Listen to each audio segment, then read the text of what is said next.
Right guys, welcome back to the channel. Hope you liked the speed build from earlier. Right now I'm gonna do a review of 76114 Spider-Man Spider-Crawler set. So this is the general look of the set first of all. Now I'm gonna move on to the minifigures. So this set has 4 minifigures: Spider-Man 2099, Spider-Man, Vulture, and Sandman. I'm gonna go from left and right in terms of description. So for Spider-Man 2099, its insignia at the front of its costume is actually different from Spider-Man. If you can see, on its costume, it's very special that it actually has these blue dots on his costume, unlike the normal Spider-Man. And then let's see the back of his costume. If you can see the back of the costume, all of these patches are actually made of those blue dots. So I think those blue dots are some kind of special fiber that they use in the future for the Marvel Universe. So basically, this is the person who will take over Spider-Man's role in the universe after he dies off, after Peter Parker dies off and becomes a legend. From what I know, this Spider-Man was really kind of shown inside the Ultimate Spider-Man universe. If you know the cartoon, he was featured in one episode of Spider-Verse, so that was interesting. So yeah, that's about it for this figure, and other than that, it actually provides this web attacks for such characters like Spider-Man. So you can just make it into a weapon for Spider-Man. It just represents the web slings that's different Spider-Man shoot out of their web slingers. So yeah, that's about it for this figure. Next on, we are going to move on to Spider-Man himself. Next off, we have Spider-Man, the minifigure itself. So first of all, if you look at his insignia, it's quite different from the original Spider-Man minifigure from 2011. So I'm gonna put it right beside the 2011 minifigure, at least the costume as torso and legs itself. So this is the one from the older version of Spider-Man. So if you can see, yeah, the spider insignia is much more different. For this, you actually see that its appendages or its legs are much more facing outwards as compared to this, which looks smaller and less intricate. Otherwise, the costume of the new Spider-Man itself is much more different than the old one. While the old one only has blue at its side here and then it's completely red, this one has actually just 2 patches of blue at each side and that's it. So the old Spider-Man design is more overrun by its blue color, whereas the new Spider-Man design is more of a half red, half blue pattern. And I would say that I like the new Spider-Man much more because not only are its eyes, sorry about not having hit here, its eyes is much more deepened as compared to the old Spider-Man. Also, the whole costume itself is much more, I would say, better looking. Even the insignia, the symbol at the back, is much more intricately designed as compared to the old Spider-Man. So yeah, that's about it for this minifigure. Now let's move on to the Vulture. So for the Vulture, it's actually not the first time we saw this minifigure. If you know, we actually saw it in one of those Spider-Man Homecoming sets.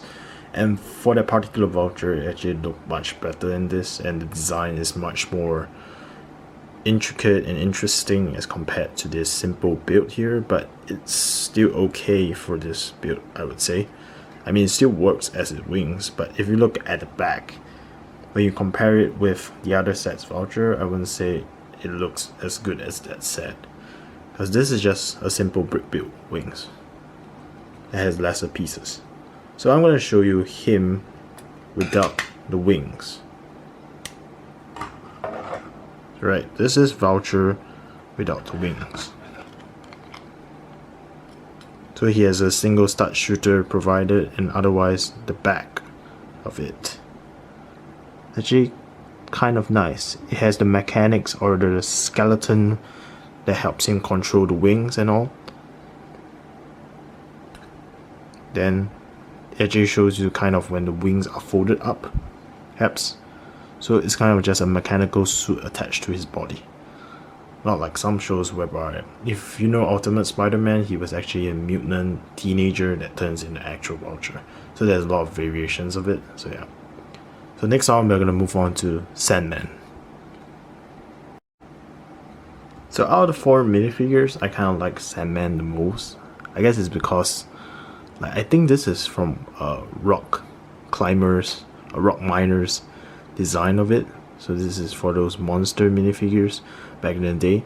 They actually use this leg piece, but it suits really well for Flint, which is Sandman himself. So if you didn't know, there was also another Sandman minifigure in the past from an Ultimate Spider-Man set that included Iron Spider and Rhino and also Sandman. And that Sandman of that set was particularly disappointing because, well, he did not look anything like Sandman, first of all. Only half of his body was a bit sandy looking, and then they only provided a simple hammer piece. Unlike this set, the hammer of this set is supremely accurate. It was brick built, but it works well. He has an alternate face as well, if you would like to see. Sorry about that. Alright. Here you go. So this is his alternate face, which shows more of his villain side, I would say. But usually I like him as a calm soul and everything, because I actually watched the Ultimate Spider-Man show and he was kind of a good guy in that show. I like him more when, you know, he's more of a semi-villain or anti-hero kind of character, other than when he's more of the absolute villain role. But yeah, the general design of this and just look at the torso, it really suits him well and identifies him as Sandman. So that's my favorite character in the set. Now let's move on to the set design in general.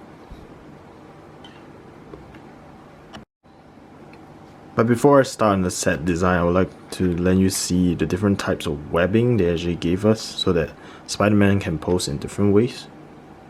It actually gives us quite a lot of different pieces like handcuff webs.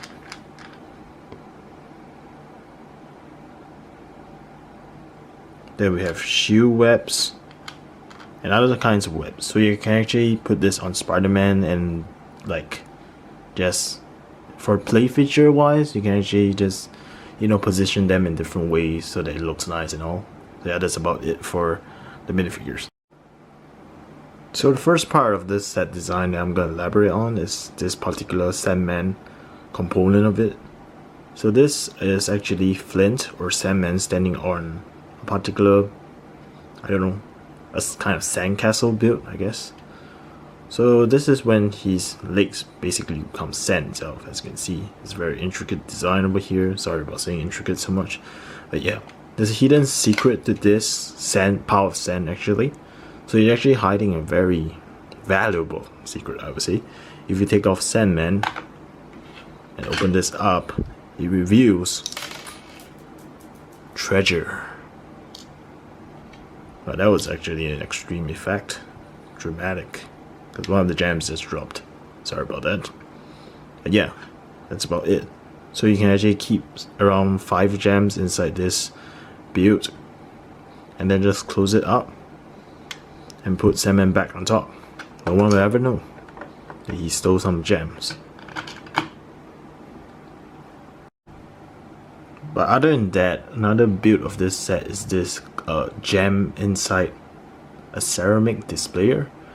I guess that's what they're trying to identify. So what do I think from this? What I think from this is that looking at the box art actually means that probably Vulture and Sandman is planning a robbery of some sort. So stealing these gems are their goal.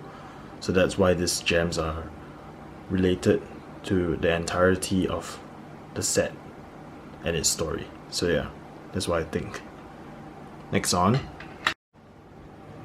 Right now, let's move on to the main build of this set, the Spider-Man Spider Crawler. So this set took quite some time to build it due to the techniques used, but it's kind of worth it because I'm going to show you the mechanism of this set right now.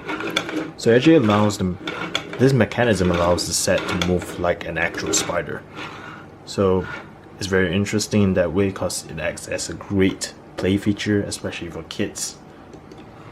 So other than that, there's actually 2 stud shooters at the front over here and a stud shooter at the back as well. So this stud shooter, I'm just going to show you it right now, actually allows, yeah, a play mechanism basically. Then after there's silvery pieces over here acting as, I can guess, kind of a feature or characteristic of the build. And other than that, there's actually various stickers on the legs. Around 8 stickers on each side, because there's 8 legs and all. So these are all stickers, and then there's actually 2 more stickers at the front for when Spider-Man actually needs to control the mech itself. So other than that, this is the back part of the spider. So it's actually like the abdomen area of the spider. So that's quite interesting. Then there's this, I'm actually not sure what this is. Probably like a power source to the mech itself. So that's quite interesting. And this is actually the motto of the spider crawler mech. So yeah, that's kind of about it for this build. I would say I kind of like it because not only is it like a mech, it works like a spider. So that's a plus point to it. So that's kind of the end of the review for today. If you like it, subscribe to the channel. And if you don't, leave a comment. See you on the next adventure. Ninja never quits. Bye.